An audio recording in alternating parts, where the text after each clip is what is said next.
Kalbimpitong Kabanata. Pagkasabi ni Jesus ng mga pananalitang ito, tumingala siya sa langit at kaniyang sinabi, Ama, dumating na ang oras. Parangalan mo na ang iyong anak upang maparangalan kanya. Sapagkat binigyan mo ko ng kapangyarihan sa sangkatauhan upang bigyan ko ng buhay na walang hanggan ang lahat ng ibinigay mo sa kanya. Ito ang buhay na walang hanggan. Ang kilalanin kanila, ang iisa at tunay na Diyos, at si Jesucristo na iyong sinugo. Inihayag ko sa lupa ang iyong karangalan. Natapos ko na ang ipinapagawa mo sa akin. Kaya, Ama, ipagkaloob mo sa akin ngayon ang kaluwalhatiang taglay ko sa piling mo bago palikhain ang daigdig. Ipinakilala na kita sa mga taong ibinigay mo sa akin mula sa daigdig. Sila'y iyo at ibinigay mo sila sa akin at tinupad nila ang iyong salita.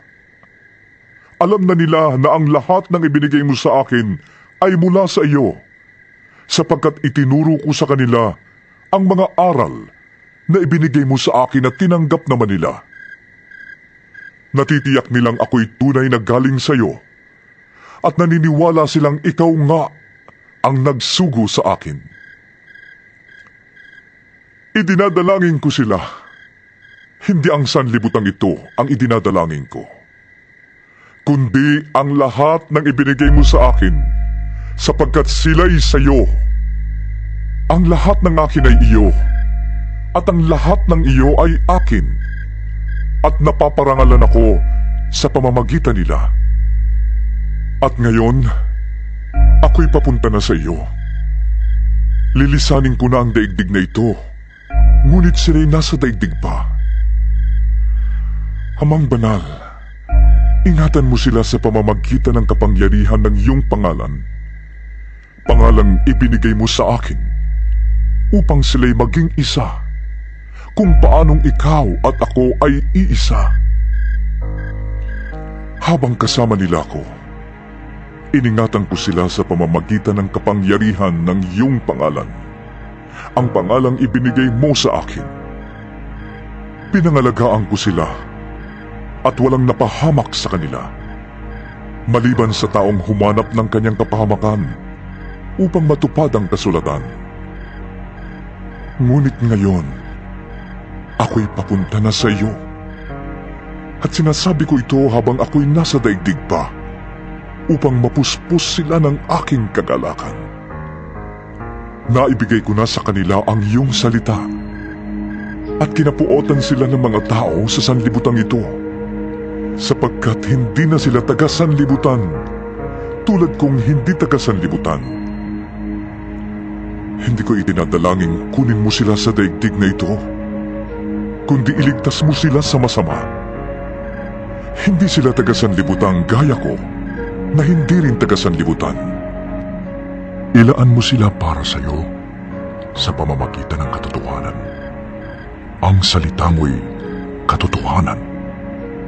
Kung paanong sinugo mo ako sa sanlibutan, gayon din naman, sinusugo ko sila sa sanlibutan.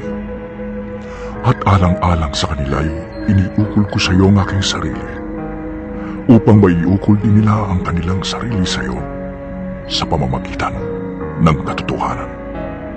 Hindi lamang sila ang itinadalangin ko, kundi pati ang mga mananalig sa akin, dahil sa pahayag ng aking mga tagasunod. Ama, maging isa nawa silang lahat, kung paanong ikaw ay nasa akin at ako'y nasa iyo. Gayon din naman, maging isa nawa sila sa atin upang ang mga tao sa daigdig ay maniwala na ikaw ang nagsugo sa akin. Ibinigay ko na sa kanilang karangalan, ibinigay mo sa akin, upang sila'y ganap na maging isa, gaya ng ikaw at ako ay iisa. Ako'y nasa kanila at ikaw ay nasa akin, upang lubusan silang maging isa, At sa gayon, makikilala ng mga tao sa daigdig na sinugo mo ako at sila'y minamahal mo katulad ng pagmamahal mo sa akin.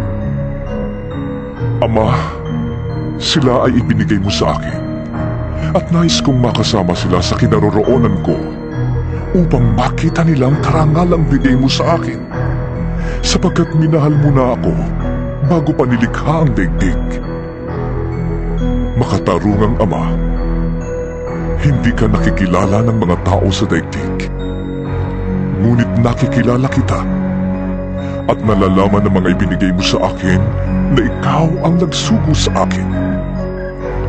Ipinakilala na kita sa kanila at patuloy kitang ipapakilala upang ang pagmamahal mo sa akin ay manatili sa kanila at ako'y manatili rin sa kanila.